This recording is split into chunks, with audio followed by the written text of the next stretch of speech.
নমস্কার, আমি শুভজিৎ। আজকে তোমাদের ভিডিওতে স্বাগত জানাই। আজ আমি আপনাদের কাছে পশ্চিমবঙ্গের এক পরম পবিত্র স্থান মায়াপুর সম্পর্কে কিছু কথা বলবো। নদিয়া জেলায় গঙ্গা ও জলঙ্গির মিলনস্থলে অবস্থিত এই মায়াপুর, এটি শ্রী চৈতন্য মহাপ্রভুর জন্মস্থান। এখানে পা রাখলেই মনে এক অদ্ভুত প্রশান্তি নেমে আসে। এখানকার ইস্কন মন্দির, যাকে বলা হয় চন্দ্রোদয় মন্দির, তার স্থাপত্য সত্যিই অতুলনীয়। শুধু হিন্দুরা নন, ধর্ম বর্ণ নির্বিশেষে সারা বিশ্বের মানুষ এখানে শান্তির খোঁজে ছুটে আসেন। এখানকার দোল উৎসব খুব বিখ্যাত।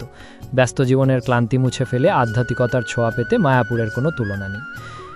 শুধু মন্দির নয়, এখানকার গঙ্গার ঘাটগুলোও খুব শান্ত ও পবিত্র। প্রতিদিন বিকেলে এখানে অপূর্ব গঙ্গা আরতি হয়, যা মনকে মুগ্ধ করে।